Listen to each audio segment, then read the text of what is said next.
പെർലശ്ശേരി പഞ്ചായത്തിനെ അതിദാരിദ്ര്യമുക്ത പഞ്ചായത്തായി പ്രഖ്യാപിച്ചു. പട്ടികജാതി പട്ടികവർഗ പിന്നോക്ക വിഭാഗ വികസന വകുപ്പ് മന്ത്രി OR കേളു പ്രഖ്യാപനം നടത്തി. അതിദാരിദ്ര്യമുക്ത പ്രഖ്യാപനം നടത്തുന്ന സംസ്ഥാനത്തെ മൂന്നാമത്തെ പഞ്ചായത്താണ് പെർലശ്ശേരി.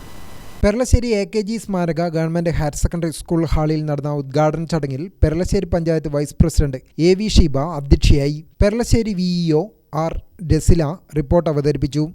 ജില്ലാ പഞ്ചായത്ത് അംഗം KV Biju, Edakkad block panchayat vice president KP Balagopalan, Perlassery panchayat vice president V Prashanth, panchayat secretary Bindi Lakshmanan, panchayat ക്ഷേമകാര്യ standing committee chairman KK Sugathan, ആരോഗ്യ വിദ്യാഭ്യാസ standing committee chairperson N Beena, വികസന standing committee chairperson M Shailaja തുടങ്ങിയവർ സംബന്ധിച്ചു. ചടങ്ങിൽ ലൈഫ് ഭവനങ്ങളുടെ താക്കോൽ ദാനവും നടന്നു. അതിദാരിദ്ര്യമുക്ത സംസ്ഥാനമാക്കി കേരളത്തെ മാറ്റുന്നതിനു വേണ്ടിയുള്ള വിപുലമായ പ്രവർത്തനങ്ങൾ സംസ്ഥാന സർക്കാർ നടത്തിവരികയാണ്. ഇതിന്റെ ഭാഗമായി പെർലശ്ശേരി പഞ്ചായത്തിൽ കണ്ടെത്തിയ അതിദാരിദ്ര്യം അനുഭവിക്കുന്നവരെ ജീവനോപാധി നൽകിക്കൊണ്ട് അതിദാരിദ്ര്യമുക്തമാക്കുന്നതിന് പഞ്ചായത്തിന് സാധിച്ചിട്ടുണ്ട്.